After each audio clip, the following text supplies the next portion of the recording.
Assalamualaikum Ananda, kelas 10 MIPA 1 SMA Negeri 4 Pekanbaru. Hari ini Ibu akan membacakan cerita yang berjudul Hikayat Bunga Kemuning.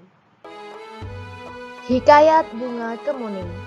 Dahulu kala, ada seorang raja yang memiliki 10 orang putri yang cantik-cantik.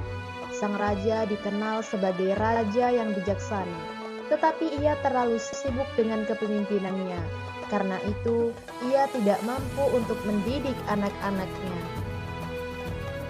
Istri sang raja sudah meninggal ketika melahirkan anaknya yang bungsu, sehingga anak sang raja diasuh oleh inang pengasuh.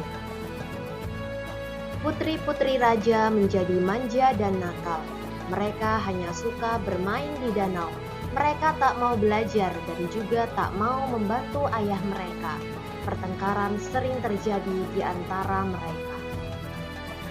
Kesepuluh putri itu dinamai dengan nama-nama warna. Putri sulung bernama Putri Jambon. Adik-adiknya dinamai Putri Jingga, Putri Nila, Putri Hijau, Putri Kelabu, Putri Oranye, Putri Merah Merona, dan Putri Kuning. Baju yang mereka pakai pun berwarna sama dengan nama mereka. Dengan begitu, sang ayah yang sudah tua dapat mengenali mereka dari jauh. Meskipun kecantikan mereka hampir sama, si bungsu Putri Kuning sedikit berbeda. Ia tak terlihat manja dan nakal.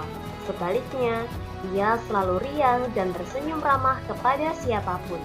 Ia lebih suka berpergian dengan inang pengasuh daripada dengan kakak-kakaknya. Pada suatu hari, raja hendak pergi jauh. Ia mengumpulkan semua putri-putrinya. Aku hendak pergi jauh dan lama.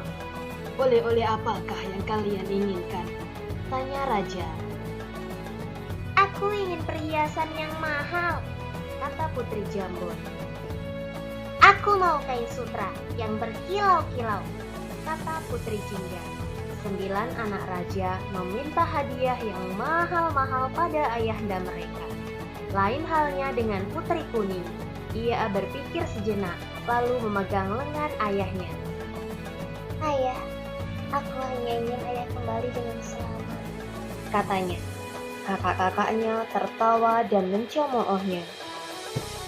Anakku, sungguh baik perkataanmu. Tentu saja aku akan kembali dengan selamat dan kubawakan hadiah indah buatmu, kata sang raja. Tak lama kemudian, raja pun pergi. Selama sang raja pergi, para putri semakin nakal dan malas.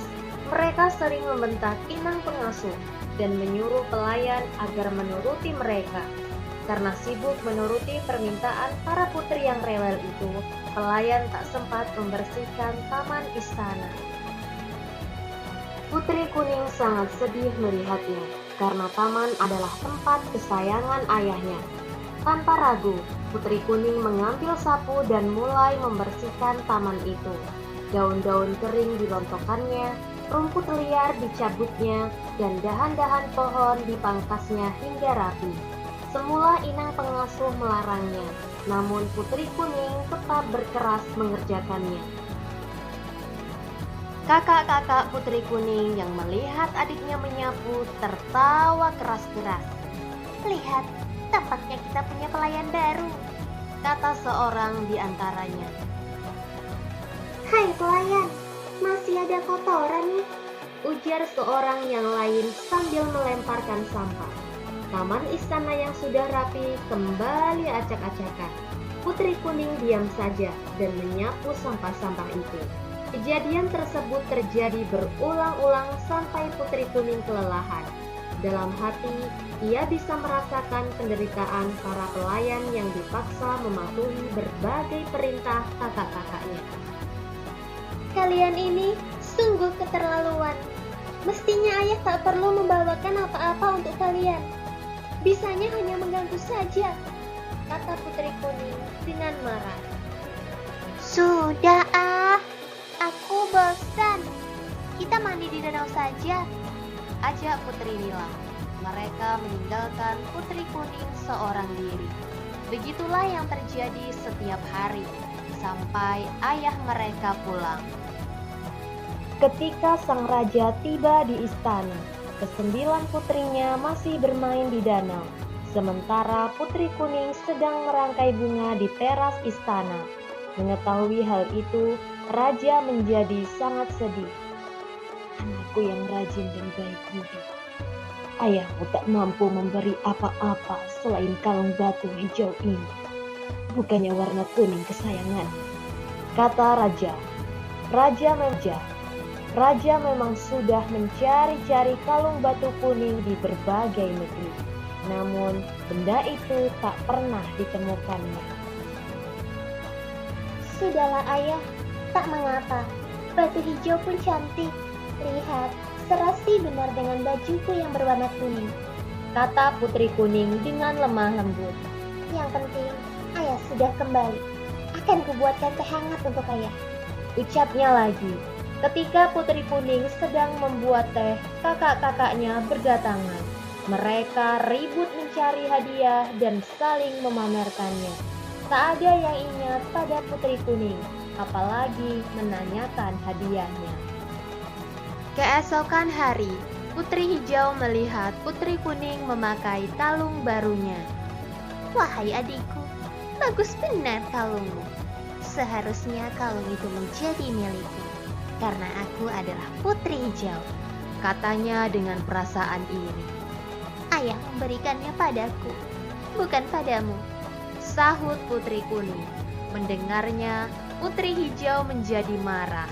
Ia segera mencari saudara-saudaranya dan menghasut mereka.